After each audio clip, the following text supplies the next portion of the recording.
Good day and welcome to this panel. TasteTV and the International Chocolate Salon are in conversation with Black chocolatiers about their creative inspirations and business challenges, including tips for great chocolate, flavor profiles, educations, and tips for success, plus interesting information about their own experiences. We hope you discover and support these great artisans. A little about TasteTV. TasteTV is an international media company based in San Francisco and founded in 2005. TasteTV produces television programs, online videos, product reviews, award competitions, live tasting events, especially for chocolate and wine, and books. Several books have been published on chocolate, such as the Chocolatiers Primer, French Chocolate, and the Official Chocolate Journal. TasteTV's live chocolate events are called chocolate salons and include a number of artisan chocolatiers, panelists, and experts who come together to enjoy great chocolate. Chocolatier Phillip Ashley Ricks. Phillip Ashley Ricks is one of the world's preeminent chefs and designers of luxury chocolate. He is an award-winning chocolatier, founding Memphis-based Phillip Ashley Chocolates in 2012. In 2014, Forbes magazine named Phillip Ashley the real-life Willy Wonka. In February 2020, he competed on Food Network's Chopped Sweets. Phillip Ashley Ricks. Chocolatier Robert Bowden. Robert Bowden is an award-winning chocolatier and founder of Vivere Chocolates in Hackettstown, New Jersey. Vivere, or Vivere, specializes in sourcing the finest cacao to create custom corporate gifts and events.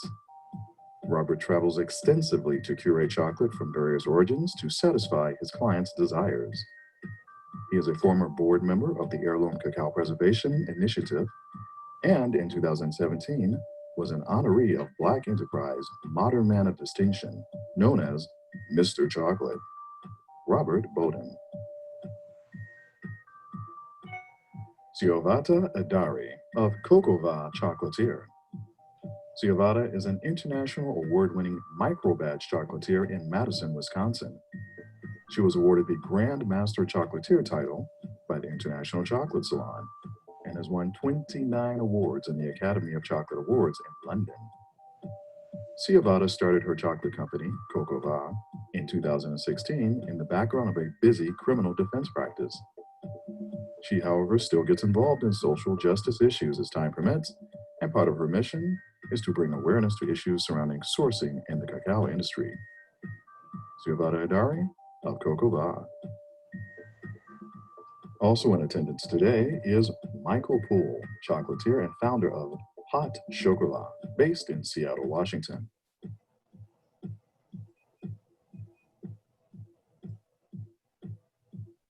And in attendance is Margaret King of Magnolia Chocolatier. The moderator for today's panel is Joey Garcia of Sacramento. Joey Garcia was born in Belize and learned the medicinal and spiritual value of chocolate from her grandmother. Joey is the relationship expert for KTXL TV and the author of When Your Heart Breaks, It's Opening to Love. She's convinced that a little chocolate every day keeps joy coming her way. Joey Garcia.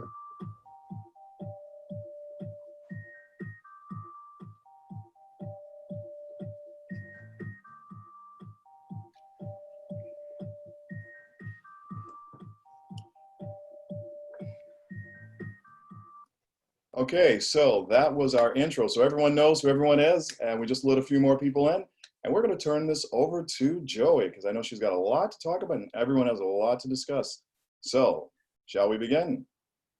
Thank you so much, Andre, and thank you for putting together this wonderful event. It's amazing always to have an opportunity to celebrate artisan chocolatiers, but especially our Black artisan chocolatiers, right? So I think, you just heard that my expertise is in healthy relationships, and I just want to start with this. When did you first fall in love with chocolate?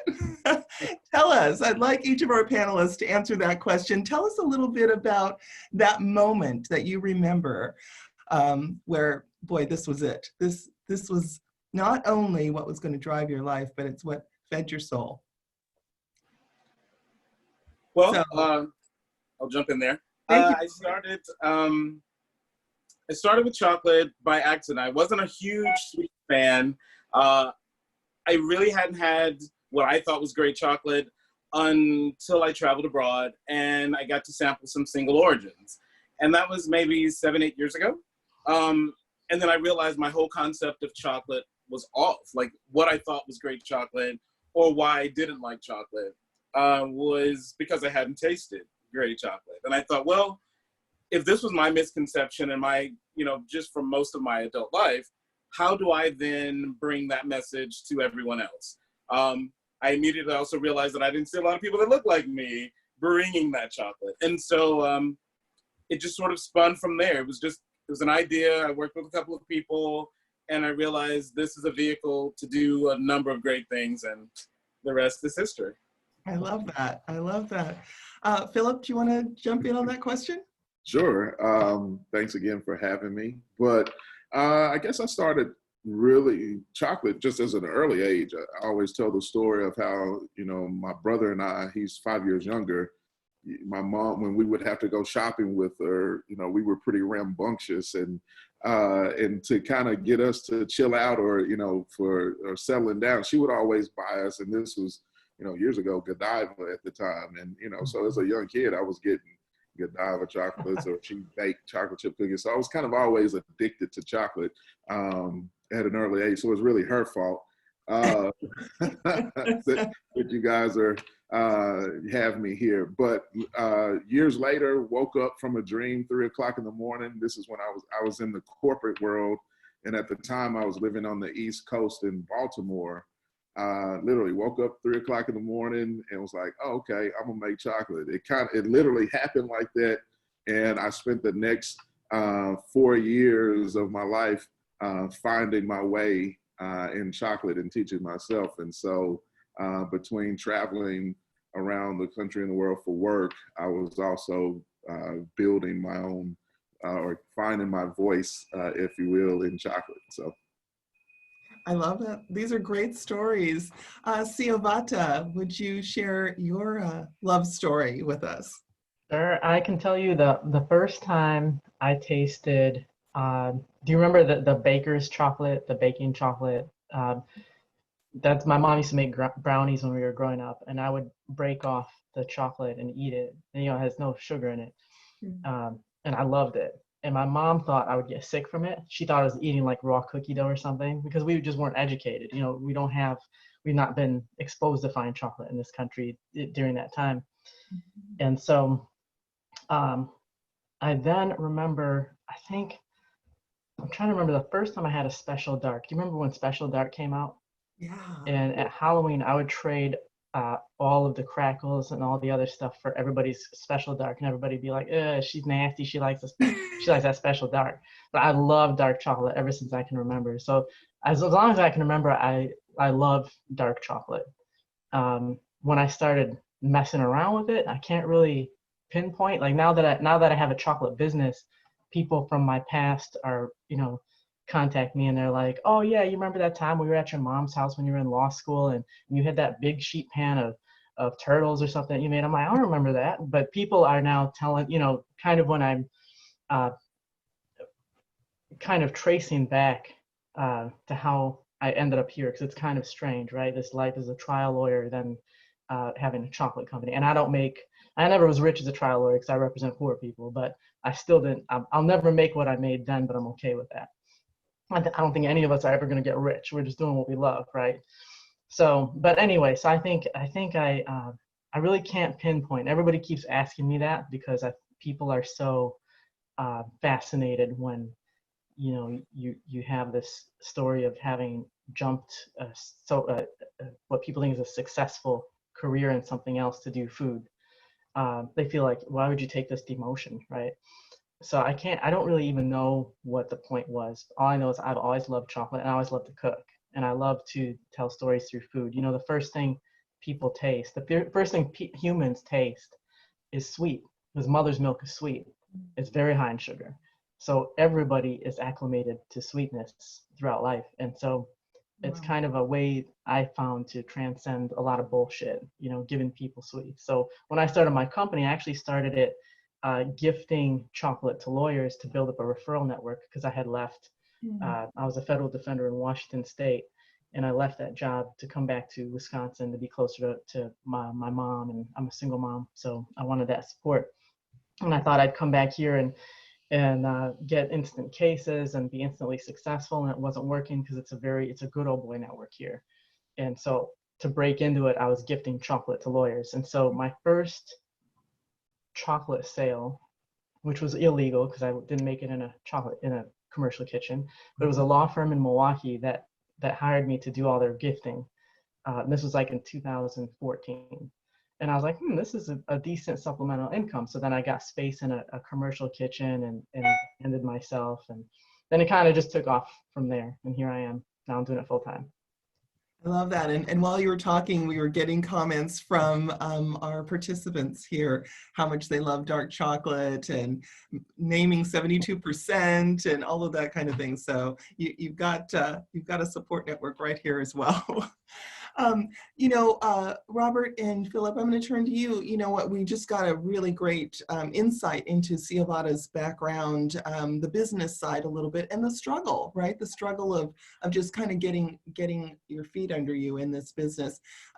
Phillip, we'll start with you, and then Robert will come to you. Would you tell us a little bit about your experience in getting launched, getting started?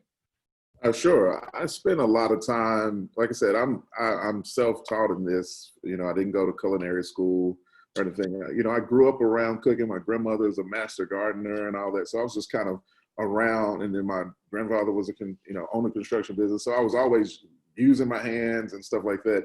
And honestly, I got into cooking because I was attracted to the gas stove, the fire. And so my grandmother was like, look, all right, if you're gonna, in order to keep you from burning the place down, I'm gonna at least show you how to do something. So, so it was more so the fireworks, if you will, that attracted me. And just throughout time, excuse me, I went to school for chemistry. Was originally going to medical school. Ended up, my mentor tried to convince me at least to go into banking, and then I ended up into corporate sales and product development and logistics and all of that kind of stuff. And so spent roughly a decade working for several different companies around the world, and doing some cool things, seeing a lot of cool people. And much of that is what I take into or put into my chocolate. And I always say, as I was learning, I learned the rules so I could break them. And so I figured out how to make chocolate. And then I figured out, well, how do I put blue cheese in chocolate? Or how do I make, a margarita chocolate taste like an actual margarita? And all of the kind of the experiences and the emotional aspect that people have when they connect with food, those are the things that we do in our chocolate embody. And so that's where I spent my time focusing on. The very first chocolate that I made once I began this journey. And honestly, backtracking real quick, Willy Wonka, the Charlie and the Chocolate Factory, the whole thing, that was, as a kid, I always loved the story, read the books, saw the movie with Gene Wilder all the way on. And so, I always said, I want to put a stick of gum in chocolate. And by that, I meant, I want to have the roast beef, the potatoes, and the blueberry pie, minus the explosion, to get people to experience just a layer of flavor. And so, when we do things like port wine, fig jam, and goat cheese in a chocolate, you get all of those layers in a chocolate and that flavor. And so that's what I spent my time. Every chocolate should tell a story. All of our chocolates have a name. The first chocolate we made was that I created was a sweet potato chocolate because my grandmother, she just passed 2 years ago at 101, and she grew sweet potatoes, made sweet potato pie, which I actually hated as a kid. I would eat turnips raw, but I did not like sweet potato pie. So more for me. Go figure. But Mama Jean was the first chocolate we made, and since then have made hundreds and hundreds of different flavor combinations. And that's really where I spend my time, focusing on how do we essentially extract the DNA from an experience or a person, place, or thing, and create a flavor that represents that, you know, whether we're working with a spirits or a wine brand, or a company that, you know, will say, well, what does FedEx taste like? Or what does Nike taste like? That's literally the question I'll sit down and ask them, well, what does your brand taste like? And then from that, you know, we make a chocolate that emphasizes or highlights that, again, the DNA. So I just like to have fun with chocolate, and, you know, up all night daydreaming, or in the middle of the day daydreaming, and at night just kind of putting my notes down. But you know, this is what we do to have fun, and get to meet some cool people like you guys, and you know, it's a good time. It's hard work for sure, and you know, I tell, when you go into business for yourself, it's like this. You know, even now you have the pandemic, you have the protests and all of that stuff, and there's kind of two sides to that coin. It's, you know, being sensitive and one, pivoting as a business because it impacts you directly, particularly the pandemic. But I also say, don't waste the opportunities that arise from it. So we've learned to create a new lane, so to speak, out of it. So. Thank you, Phillip. Robert, would you tell us a little bit about your business background, how you got here, your background, creating your business, I should say? I started out wanting to be a performer. In college, I sing, I act, dance. Those are my things. Somewhere along the way, I've always had a lifelong passion for horses. I'm a second generation horse trainer. Right after college, kind of looking at what am I going to do? Am I going to go to New York? Am I going to California? And someone said, we'll pay you to ride horses for a living. And so for the next 10, 15 years, that was my career. I traveled and trained show horses, loved it. Always loved to cook, but when you're on the road showing horses, you don't really get a chance to do that. So I had a lot of ideas, but there was nothing ever really with that. Decided to retire from horse training professionally, and I'd been doing business consulting, I'd worked with specialty products or niche markets. That was my thing. A chance meeting a chocolatier. He asked me to come organize and kind of formulate a business for him. While I was doing that, I asked him to teach me more, taught me the intricates about creating flavor profiles, did that. When about that time, this was about 2012, 2013, and I said, well, let's try this. I wasn't really sure what was going to be next. I'd moved to New Jersey, where I am now. I'm originally from Alabama, went to the UA, and moved to New Jersey, started it, and haven't looked back. I kind of focus on origins. I think of chocolate, as we know, it's kind of like wine as far as why it tastes differently. So my emphasis was not so much on what can I make it taste like, but what does it taste like already? And knowing that chocolate from Asia tastes very different from chocolate from South America, it tastes very different from chocolate from West Africa. I was really fascinated at the nuances. And so as far as what makes it successful for me is listening to my clients rather than sitting and trying to tell them what to like. I always say, what do you like?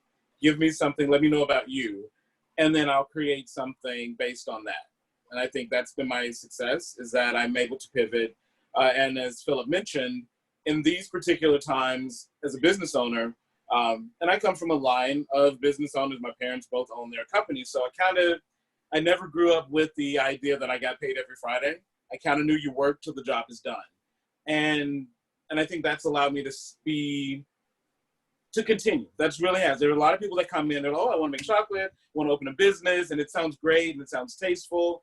It's a lot of sleepless nights. It's a lot of, I did this yesterday perfectly, what happened today? So I think, though, for me, being able to adapt, being able to listen, those are the two keys to my success. One of the things I find that's so powerful listening to the three of you is is the way you have all mentioned pivoting and flexibility and creativity, not just, you know, creativity with the chocolate, but creativity with your own skill set. And it occurs to me that so many times we tell young people, you know, you're on this one track, but that is not the reality of life. And you've just illustrated that. I understand we have two other chocolatiers who might want to dip into this briefly and tell us their experience. Michael Poole and Margaret King, I think, are also here. Do you want to tell us just a little bit about how you have learned to adapt, listen, and pivot? Do I have a Margaret King? Oh, perhaps not. All right, I guess they're not here. But I'll say that there was also a really interesting comment that someone said that when they first attended, or I'm sorry, when they attended their first chocolate salon, they learned that Parmesan cheese could be used to top thin cookies, thin wafer chocolate cookies. So yeah, that's yummy. I love that we've talked a little bit also about blue cheese, also delicious. So Syovata, do you specialize in a particular kind of truffle or bars or confections when it comes to chocolate?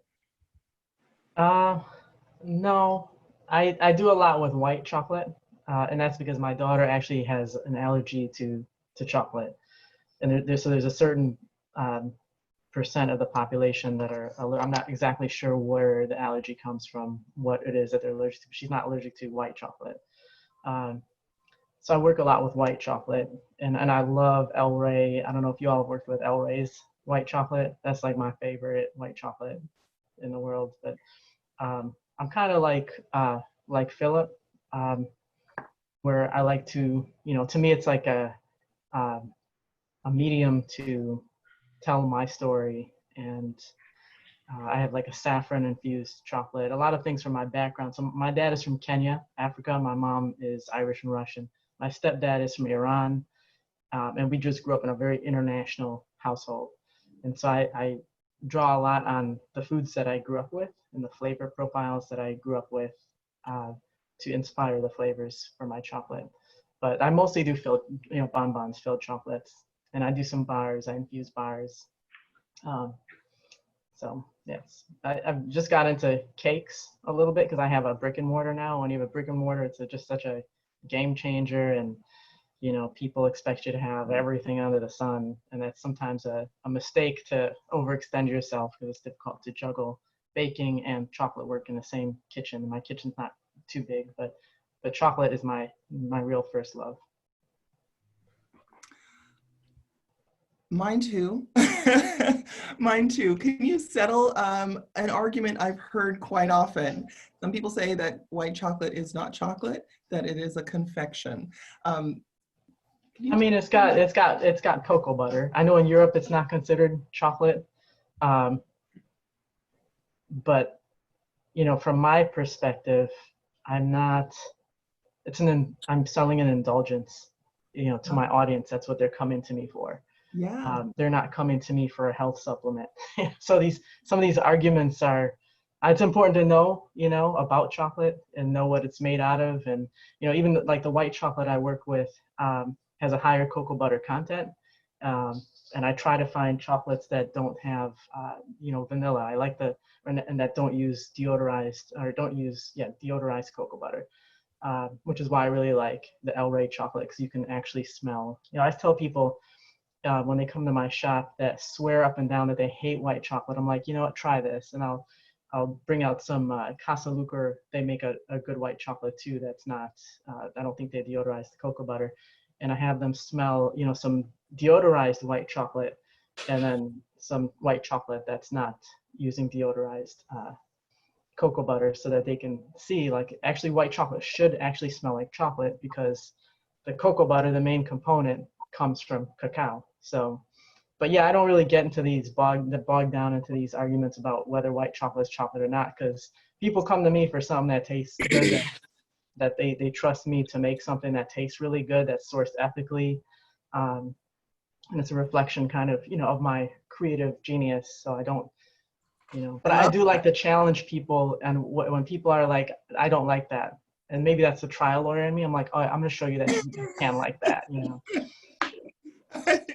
I particularly love that answer. And I think you're right. My own experience has been similar. I don't like the white chocolate I might buy at the drugstore, but when it's made by a master chocolatier such as yourselves, it is delicious because the quality of the ingredients is exceptional. And Michael, there's some things that you can't, like I do a saffron bonbon and I infuse the saffron into cream and I make a white chocolate ganache. And I've tried it in dark chocolate, I've tried it in milk chocolate, but nothing will do saffron the justice that, you know, because it's kind of a gentle flavor. yeah. And so it can become subsumed by dark chocolate. So, you know, when you're combining flavors, if you're strictly working with dark chocolate, which a lot of, you know, there's a chocolatier here that I really respect, Gail Ambrosius, and she's pretty much a, you know, dark chocolate purist, and, you know, and that's her thing. But we all have our own different spins. It doesn't mean one is, it's all preference, right? So that's right. And in our palates, you know. So Michael Poole has joined us. And hi, Michael. Would you tell us a little bit about yourself? I'm glad you're here with us. And we've been talking about, maybe you can just answer the first question because it's a kind of fun place to begin. How did you first fall in love with chocolate? Oh, I first fell in love. Well, it's kind of a long story. I had been cooking. I was a firehouse cook, and I was a cook for about 20 years. And I kept taking my love for cooking to the next level. So after a number of years, I decided I wanted to go to culinary school. And if I was going to go to culinary school, I wanted to go to France. I wanted to go to Paris, and I wanted to go to Le Cordon Bleu.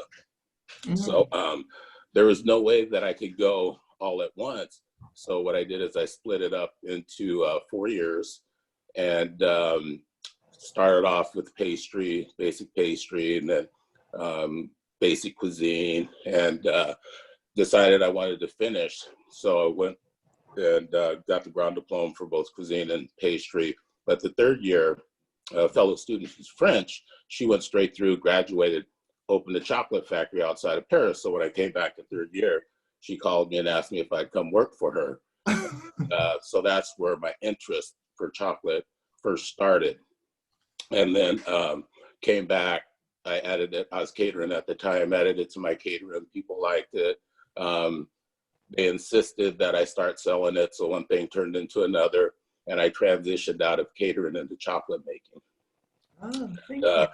So anyway, I had 2 full-time jobs, chocolate being one. So I kind of took a step back from selling chocolates online. I would just do chocolate shows and whatnot. And I transitioned into teaching. So now I teach mostly hands-on chocolate making, hands-on French macaroon making. And because of COVID, and I had to pay the rent, I opened up my online store. So now I'm selling online also. Wonderful. That's the story.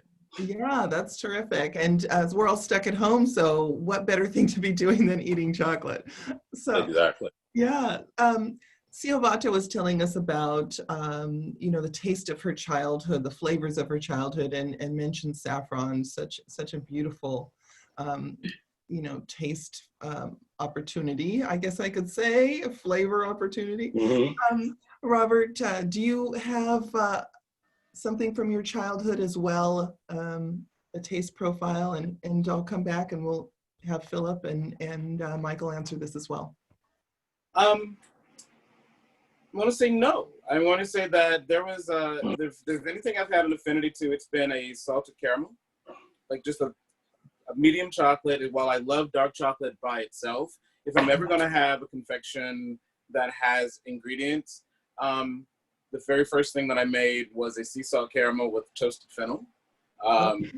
And that was my first product. It's still my best-selling product. And I realized that, you know, I did not grow up with a huge affinity to sweets. And so it wasn't until I started having really great ingredients that I began to appreciate it. And that's why my business kind of focused on finding that and sourcing really great ingredients. Well, one of the things you mentioned earlier that was significant for in my own life, first having real chocolate with my grandmother, um, Belizean chocolate. But then you mentioned in your experience traveling abroad changed your palate. And I think that happens for a lot of Americans who are open to the experience. So did you notice anything else that changed your palate over time? I know not growing up with sweets, but anything else? Um, I have always had a willingness to try new things. And a lot of times, again, as Syovata was talking about, people have preconceived notions. I don't think I ever really worried about what it was. I'd try it, you know. It's kind of like Mikey, he likes it, he'll eat anything. But I really try to bring that to my clients, and I try to remind people it's fun. Enjoy yourself. Don't take it too seriously. Being on the import-export side, being on the policy side with the Fine Chocolate Association, you can get bogged down in it. There's a lot of data. There's a lot of numbers. But at the end of the day, I'm like, if I can't put a smile on your face, the numbers mean nothing. Ah, I love that. Thank you. Thank you. Phillip, any taste profiles from your childhood that have made their way into your products now? Yeah, well, like I said, the sweet potato being the first, but you know, my approach, I'm kind of a maverick, and I just, you know, I want to put it all in chocolate, truthfully. And so literally I've made caramels using uni or sea urchin. You know, I've made monkfish liver chocolate mousse cakes.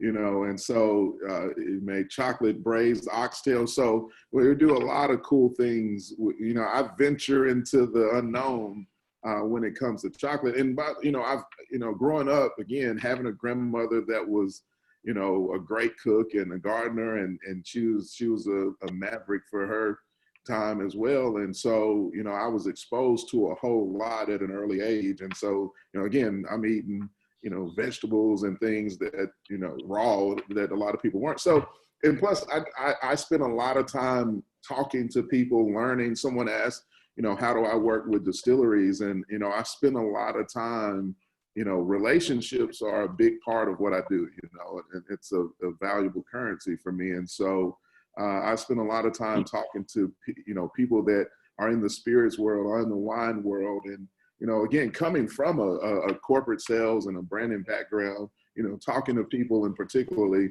brands, is just what comes naturally. And I started selling to businesses before I started selling to individuals.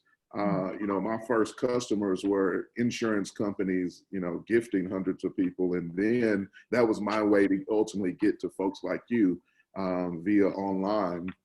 And so we ship all over. But yeah, you know, I honestly just like to explore new things. You know, we're doing things with several spirit brands right now. A whole new collection coming out with Uncle Nearest, which is an amazing whiskey and an amazing story about the man that actually created the Lincoln County process, which is what distinguishes Tennessee whiskey from Kentucky bourbon. And so he's the man that actually taught Jack Daniels how to make whiskey. And so now they have a distillery and a whiskey that's, you know, exceptional. And so we've worked with them to create a cool collection. And so we do that sort of stuff all the time. So I like to, you know, drink different things, and wine and whiskey and tequila. And so, you know, I always say if it can go on a plate or in a glass, we can figure out a way to make it work in chocolate. So, and where it's meaningful and actually tastes good. So, you know, true kind of edible art. You know, so I don't really draw from one place. I draw from everywhere. So. Oh, beautiful. Thank you. Michael, your thoughts about flavor profiles that might have been part of your childhood and that you brought now into your business. The flavor profiles for me as a kid, I always like lemon. I like caramel, especially vanilla caramel. I like pecan praline and a bit of spice. So I've brought that into some of the chocolates that I make. I have a whole line of caramels: vanilla caramel, coffee caramel, cayenne caramel, habanero, mango caramel, all those. I have a lemon meringue. That's probably one of my top sellers. Do a milk chocolate pecan praline. So that's kind of my flavor profiles from when I was a kid. Mango caramel. Yum. Yeah. It all sounds delicious. I'm getting really hungry, you guys. I'm going to be going on to each one of your websites and ordering chocolate after this, I'm sure of it. So, what about the business side? We've had a couple questions about business operations. Maybe you could share some of the lessons and also let us know, like, do you feel like it's different as a Black chocolatier versus entering the business in another way? Have you found that there have been lessons that are particular to our community, to your business as well as a chocolatier? Go ahead, Robert. Sorry. I think for me, well, there were two things I wanted to start with. I wanted to piggyback. I used to train horses. The facility for Uncle Nearest is my old barn. So I trained horses there. Loved Uncle Nearest brand and what they do. So they're in that's where I moved from to move to Jersey. And understanding, going back to the pivot as far as the business, being able to, you have a different set of expectations as a Black entrepreneur. I was just talking to a colleague who shut down their business. It was a restaurant and catering business because they were not getting access to bridge capital. They were not getting startup capital. Coming from, again, entrepreneurs, I didn't have the expectations that I would get subsidy loans or startup capital in that fashion, so I didn't wait. And I think you learn to just start moving. You don't have the opportunity. I don't have the luxury to say, well, hopefully someone's going to give me, $500,000 loan, a $300,000 loan to buy equipment and products and all of those things. So I think for me, I learned that, you know what? I started with one product and I sold the hell out of that product until I made enough to then branch out. And I think that was, there is a fortitude that you have to have. My expectations are just different. And I hope, and when I do teach business classes to would-be chocolatiers and chefs, I want them to know, if this is what you're planning on doing, be willing to do it at all costs, because there will be barriers of entry. And if you're gonna let one barrier stop you, then you might need to rethink it before you start. So. Yeah, I love that. And you've consistently here, Robert, brought up the qualities of our personality we need to develop in order to be successful as entrepreneurs, but really also just successful in life, to be honest, right? I mean, fortitude to adapt, to be creative, to listen. So thank you for that. Anybody? I think. Can you hear me? Yes, Syovata. Yeah. So I think that, boy, I don't even know where to start. I got a lot of opinions about this right now, especially right now. Now that buying Black is trending so hard everywhere. There are so many consequences to lifelong discrimination.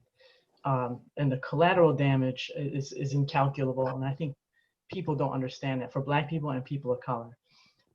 And a lot of times, like Robert said, we don't have the luxury of, we can't get loans as easily as our white counterparts.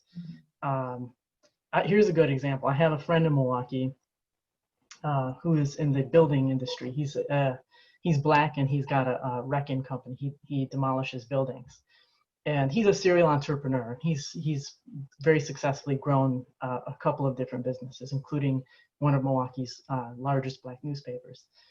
And with his building company, he pays a white guy about $90,000 a year. The guy's a laborer, but he pays him a lot so he can be kind of the face of the company. Mm-hmm. This white guy can go into a bank with no credit history, nothing, come out with, he came out with an $85,000 line of credit, a credit card with a $30,000 limit. There's this implicit trust of whiteness and white business people. I don't know if you remember Saturday Night Live, that episode where Eddie Murphy, it was back in like the 80s. It was an episode called Black Like Me, and he goes undercover as a white guy, and he's getting everything for free. And it was, it's comedy, but it's actually very realistic. So, it it does give us a fortitude. Like, we know how to quote unquote hustle. We know how to survive on very little. You know, with this pandemic, I'm a one-woman show. I actually have no employees, and that's got to change because it's not sustainable for me to grow.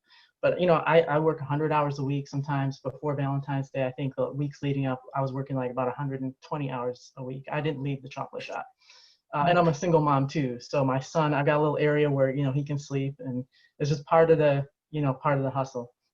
But I didn't have as far to fall as some of the other folks around, because I didn't have a lot of fluff, because I've never had the luxury of being able to have that. I never had, when I built my shop, I'd exhausted my whole budget once I built a new construction, a brick and mortar shop.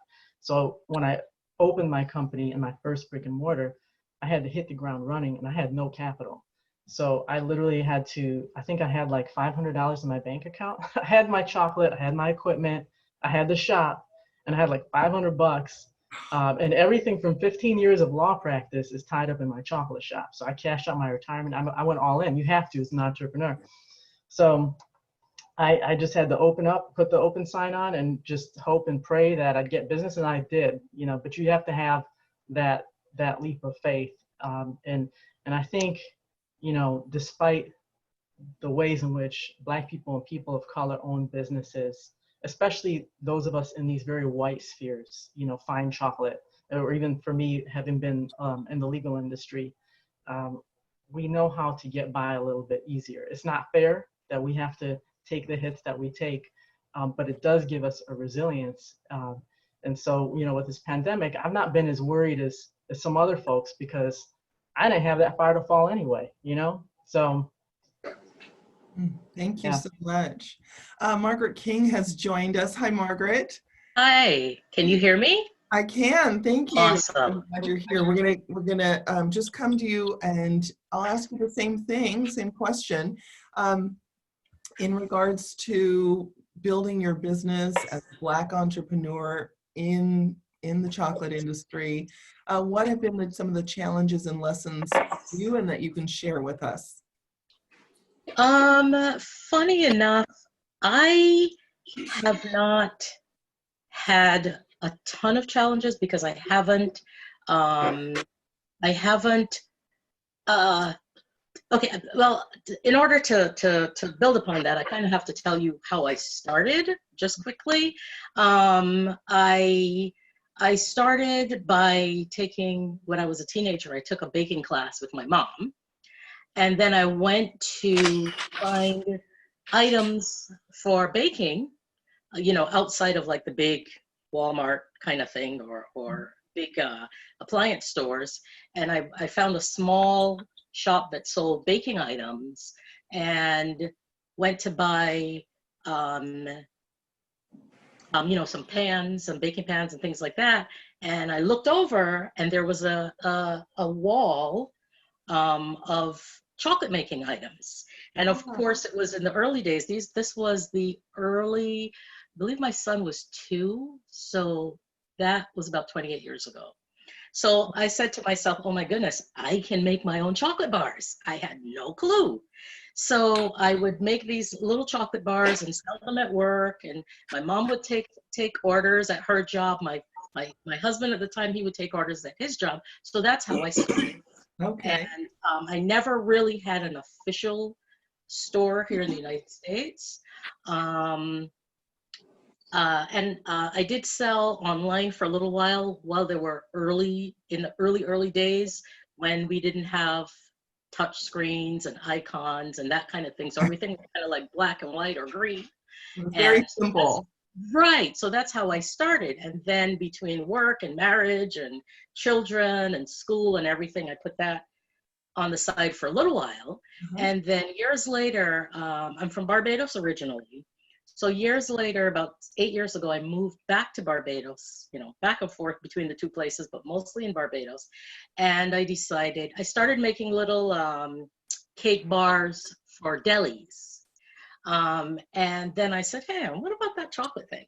So, so I decided to go and try to find where I can purchase chocolate on an island. And I did find a distributor that sold the Calabaut chocolate. And I started making chocolate there in Barbados. By that time, we had Facebook. So that's how I built the business. And then I, made up a list of retail places and started going into retail places to see if I could place the chocolate bars in the stores. And I do have a couple places where my chocolate bars, I don't know if you've heard of it. I'm sure you've heard of Atlantis submarines around the Caribbean. That's one of the places in Barbados where I put my chocolate items, a couple grocery stores. There, I haven't come across where I have an issue as being a Black person, because it is a Caribbean island, it's mostly Black. But although we do have a variety of nationalities, colors, it is a melting pot. But coming back here to the States, where I'm spending more time now, funny enough, I never looked at it as who's going to buy chocolate from me as a Black person. I just decided to put it out there. I think that the question is kind of always in your mind. Would they look at me if they saw my picture and decided, well, I don't know about her, she doesn't have a store, that kind of thing. So that is always in a corner of your mind. Mm-hmm. But what I do is I just put the information out there. I've been here in Stamford, Connecticut, where I grew up. I've been here for about 4 months at this point, and I am shocked at the orders that I have gotten in the last couple of days. I'm really surprised. I just delivered one before I came back here, rushed and got on the computer. So I think as a business person and being a person of color, I think there can be some challenges, of course, trying to find the funds to purchase a store, to get funding, that kind of thing. I mean, I right now, I can't even get funding, the PPE. They told me I was not qualified. No. So I couldn't get that. Well, right. Thank you. That has been. So, yeah. Yeah, that's it's a different story, but it's a story that also that people do have. So thank you for sharing. Right. So everything really comes out of my own savings and what I make through another business, and that's how I fund the chocolate. Oh, yeah. Thank you. Michael, briefly, and I think Phillip, you were next. I think, yes or no? Yes. Yeah. Okay. We have a few more minutes, so yeah. Okay. Yeah. So was it a question about challenging for a Black chocolatier? Yes. Yes, I've always found it challenging, for chocolatiers, but we have to work twice as hard. But if you do work twice as hard, a door will open, and when the door opens, you jump through, and things start to take off, and leads you to another door. Yeah, so we're back to those qualities of fortitude, resilience. That's it. Adaptable listening, persistence. Persistence, yeah. Mm-hmm. Anyone else want to jump in on that? Share any challenges? Well, I think the main thing is that, there's challenges in anything. We're entrepreneurs and this is business, nothing's easy. And so I always say this is what I signed up for. But what I think the main thing is, and what I've learned over time, is just making sure to have, paperwork together, and then, stressing the importance of relationships. And, there are challenges out there. And I think the interesting thing, in the very beginning, when people would see me kind of go to different things, they were like, oh, are you security or defensive lineman or something like that, just because I'm 6'2" and 300 pounds. So had more. And then my name's Phillip Ashley, and so because they were like, where's Ashley? Is that your wife? I was like, no, that's me too. So, but I used to hate that name actually growing up, and now because my mom would call it in the middle of the mall. Now she's like, you're welcome. But but I think the main thing, what are lenders looking for? What are if ever bringing in equity and partners and things like that? What are the things that they're interested in? What's your business model? I think at the end of the day, structuring things in a way, in a manner that kind of overcomes those things, is really the important thing. And then putting out a product and understanding a way to market, who's your market and where you're going for. I spend a lot of time not really worrying about what obstacles are out there, but, how do I go out there and sell and first of all, make a product that is, worth people spending their money on once, twice, 10 times, and that sort of thing. So, like I said, there are definitely challenges out there. And that is true. And, particularly when I started in this, there were a few that looked like me, when I started doing this thing in 2007, 2008. And so there was a whole different vantage point as it relates to diversity. But things change and evolve over time. And I've just tried to, help others that want to get into this business and this industry, and also understand that, look, it's not easy, regardless of who you are, and then, you're going to spend a lot of time and a lot of hours doing the exact same thing 1,000 times and then do it another 1,000 and another 1,000. And so I think that's the part that I try to get people to really understand. And even the business side of it, like I said, it's a roller coaster at times, but we do what we can to make the most out of it, and of course to ultimately, I would say, I think, to build businesses that are suited to thrive in whatever environment that we're in. So. Well, speaking of thriving in different environments, one of the questions we just got from one of our attendees is about sending out products during the summer months. Do you want to briefly address that? We send it out 365 days a year.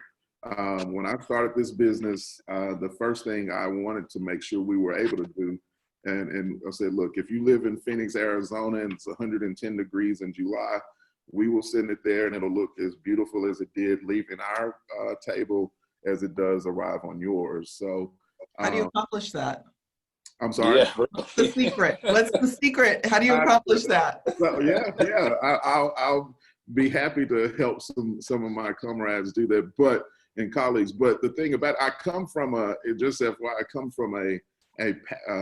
logistics and package engineering and design background. So spend a lot of time doing that. So I do consulting in that consumer packaged good industry.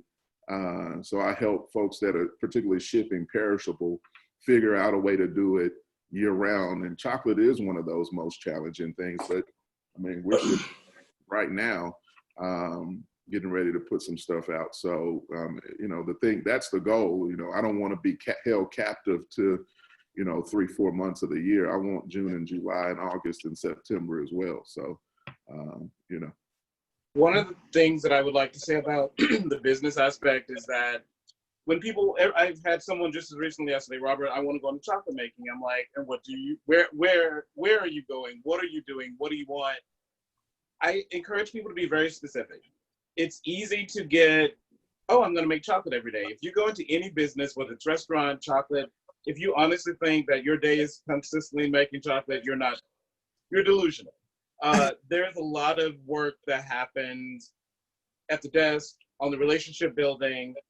Again, we are in the relationship business. And I think when people talk about the challenges, again, I didn't expect a lot of support, so I wasn't waiting on it. But I think before you go ask someone for money or support, you need to be very, very sure of what it is that you want and where you're going to go and what do you plan to do with that money? Not, I just want to start a business. What are you going to do? And that's I find that if you can do that for yourself, even if no one's asking you, if you can answer those questions for yourself, your rate of success has a greater margin just because you're sure of what it is that you're trying to accomplish.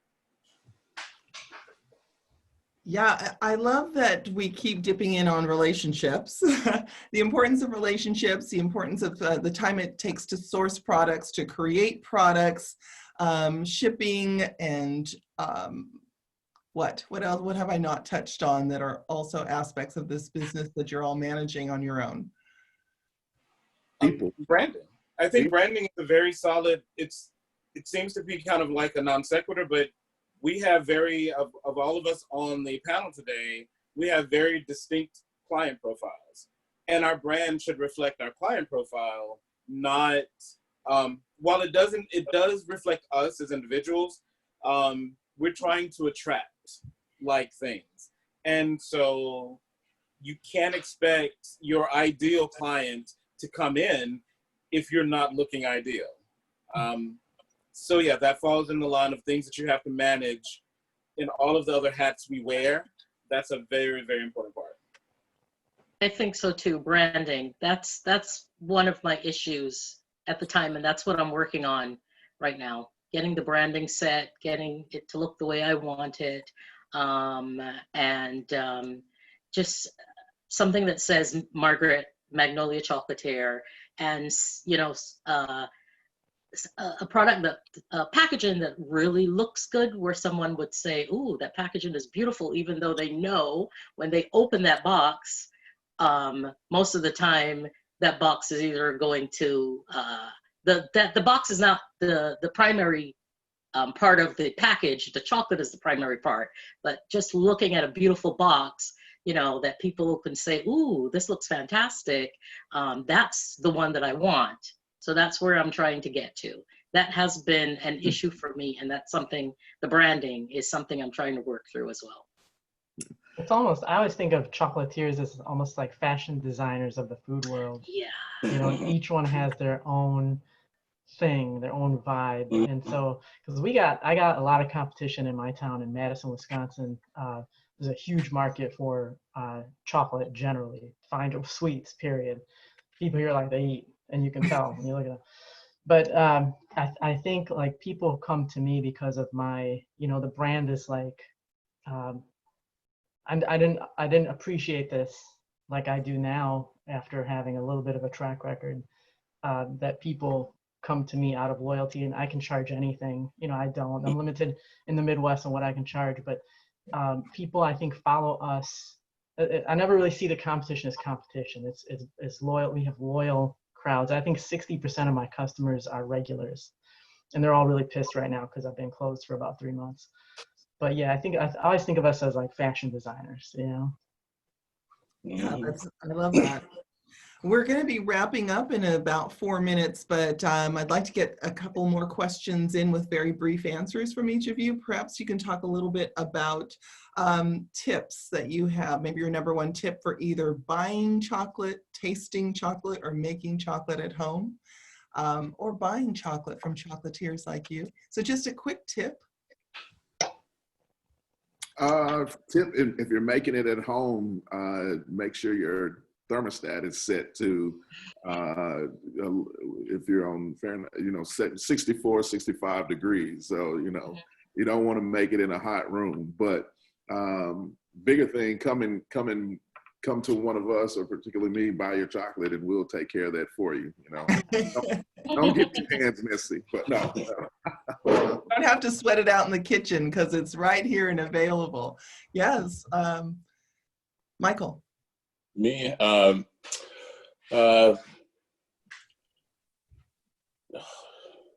say the question again. Yes, do you have a quick tip for buying chocolate or tasting chocolate? Or buying chocolate. I have a few brands that I like. I have a rep from Calibo, and so that's the brand that I get. They've been around. I think they're like the world's largest producer of chocolate. Valrhona. What's that? What was the first one? Would you spell that first? Calibo chocolate. Okay. Yeah. I just I get theirs. They have quality chocolate. I get Valrhona. You know, I'm French trained, so, you know, I prefer I think the French one. That's probably my favorite, but I've also, you know, attended their school. So that's one less thing that I have to do, you know, being the bar thing, you know, it's kind of another process. So I don't get into that, you know, I'm just refining, you know, what I do. You know, I have a hands-on chocolate making class, you know, it's just kind of a basic, fun class, you know, it's 3 hours. And, you know, so I teach people, you know, old school principles of tempering chocolate, you know, and make a filling, that kind of thing. And So people can get, excuse me for jumping in, but people can get information on that at your website? people can get information from the website. So yeah, I suggest, you know, taking, you know, doing classes and whatnot also. Great, thank you. For me, I would say keep learning. Always keep learning. I have my little tagline is learning is ongoing. Just keep learning everything you can, you know, reading, going to classes, and then just continue to move on from there. Yeah. Margaret, is there a Learn book? Margaret, is there a book in particular or magazine that you there is a master chocolatier called Wybo, W-Y-B-A-U-W, and he has really good books on the entire process. Good. So those are really good. Take classes. Even sometimes your community college has classes if you can't afford Valrhona, which taking classes at Valrhona or Calibo Academy. But start with your community college. There are one-day classes, there are 4-hour classes, and then you can move up to a 4-day class, which costs a little bit more money, but do what you can afford to do, but just keep learning. That's what I would say. Thank you. I would say pinpoint. Again, I keep harping on being very specific. As someone who works throughout the supply chain, from bean to bar makers at point of origin all the way to finished product, there are so many places you can find your niche. You don't have to do it all. I'm a very capable chocolate maker, but I try not to do that unless I have to. And then I make things from confections from that. But I want to tell people to be very, very, look at the process, look at the whole process, and find where do you want to make your mark?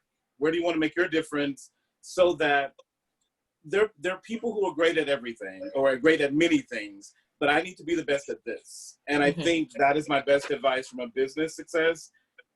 Don't try to do it all. Thank you. Thank you. I think Syovata, you're going to be our final speaker. I guess, you know, for me personally, I'm always, I like to find out the origin stories behind the people I deal with and find out information about how they do things. And I like to support other people like me, you know. In my shop, I don't do bean to bar, but I have a bean to bar selection. So I have Chocolat Madagascar, Chocolatier chocolate out of the UK, Cantu chocolate, she's Peruvian.